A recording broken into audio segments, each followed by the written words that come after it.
ನಮಸ್ಕಾರ. ಶರಣಾರ್ಥಿ ನಿಮ್ಮ ಶರಣು ವಸ್ತ್ರದು. ನಾನು ಪಂಜಾಬಿನ ಅಮೃತಸರದ ಗುರುದ್ವಾರದಿಂದ ಸ್ವರ್ಣ ಮಂದಿರ, ಈ ಒಂದು ಸ್ವರ್ಣ ಮಂದಿರ ಗುರುಗ್ರಂಥ ಇರ್ತಕ್ಕಂಥ ಭಾಳ ಪವಿತ್ರವಾದ ಸ್ಥಳ, ಸಿಖ್ಖರ ಭಾಳ ಪವಿತ್ರವಾದ ಪುಣ್ಯಕ್ಷೇತ್ರ.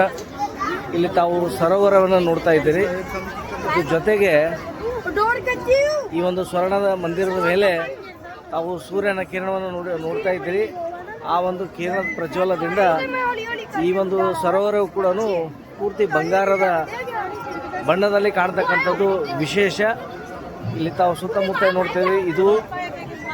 ಇದು ಪುಣ್ಯ ಸ್ನಾನವನ್ನು ಮಾಡ್ತಕ್ಕಂಥ ಪ್ರತಿಯೊಬ್ಬರು ಸಿಖ್ಖರು ಇಲ್ಲಿ ಬಂದರೆ ಸ್ನಾನವನ್ನು ಮಾಡ್ತಾರೆ. ಈ ಒಂದು ಸರೋವರದ ಅಂತಂದರೆ ಇಲ್ಲಿ ಏನೇ ಸ್ನಾನ ಮಾಡಿದರೆ, ಇಲ್ಲಿಯ ನೀರನ್ನು ತಲೆ ಮೇಲೆ ಹಾಕಿಕೊಂಡ್ರೆ ನಮ್ಮ ಏನೇ ಸಮಸ್ಯೆಗಳಿದ್ದರೂ, ಅದು ಸಂತಾನ ಪ್ರಾಪ್ತಿ, ಧನ ಪ್ರಾಪ್ತಿ, ಉದ್ಯೋಗ ನಷ್ಟ, ಏನೇ ಇದ್ದರೂ ಕೂಡ ಅದೆಲ್ಲ ಕೂಡ ಸಮಸ್ಯೆಗಳು ಬಗೆಹರಿಯುತ್ತೆ ಅಂತಕ್ಕಂಥ ಒಂದು ನಂಬಿಕೆಯೊಂದಿಗೆ ಇಲ್ಲಿ ಬಂದಿರತಕ್ಕಂಥ ಎಲ್ಲ ಭಕ್ತರು ಇಲ್ಲಿ ಈ ಒಂದು ಸರೋವರದಲ್ಲಿ ಸ್ನಾನವನ್ನು ಮಾಡಿ ಈ ಸರೋವರದ ನೀರನ್ನು ಮನೆಗೆ ತೆಗೆದುಕೊಂಡು ಹೋಗೋದು ವಿಶೇಷ.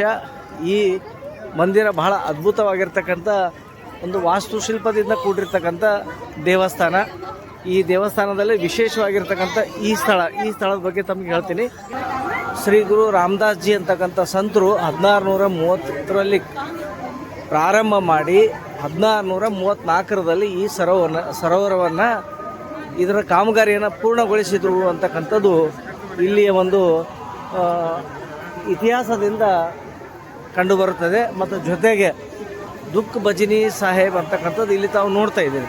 ಇದು ದುಃಖ ಭಜನಿ ಸಾಹೇಬ್ ಅಂತಂದರೆ ಇಲ್ಲಿ ಬಂದು ಸ್ನಾನ ಮಾಡಿದರೆ ಪುಣ್ಯಚ್ಯುತ, ಅಂದರೆ ಈ ಸರೋವರದಲ್ಲಿ ಈ ಒಂದು ದಡ ಭಾಳ ಪ್ರಸಿದ್ಧವಾಗಿರ್ತಕ್ಕಂಥ, ಭಾಳ ದೈವಿ ಶಕ್ತಿ ಇರ್ತಕ್ಕಂಥ ಈ ಒಂದು ಸ್ಥಳ ಅಂತೆ. ಇಲ್ಲಿ ಬಂದು ಸ್ನಾನ ಮಾಡಿದರೆ ಅದಕ್ಕೆ ಎಲ್ಲರೂ ಕೂಡ ಇಲ್ಲೇ ಸ್ನಾನ ಮಾಡ್ತಾ ಇದ್ದಾರೆ. ಯಾಕಂದರೆ ಇಲ್ಲಿ ಬಂದು ಸ್ನಾನ ಮಾಡಿದರೆ ತಮಗೆ ಎಲ್ಲ ಕೂಡ ಸಮಸ್ಯೆಗಳು, ಏನೇ ಸಮಸ್ಯೆಗಳಿದ್ದರೂ ಆ ಸಮಸ್ಯೆಗಳಿಗೆ ಆ ಭಗವಂತ ಪರಿಹಾರವನ್ನು ಕೊಡ್ತಾನೆ ಅಂತಕ್ಕಂಥದ್ದು ಇಲ್ಲಿ ಒಂದು ಭಕ್ತರ ನಂಬಿಕೆ. ಅದಕ್ಕೋಸ್ಕರ ಇಲ್ಲಿ ಭಕ್ತರು ಎಲ್ಲರೂ ಬಂದು ಇಲ್ಲೇ ಸ್ನಾನ ಮಾಡೋದು ವಿಶೇಷ.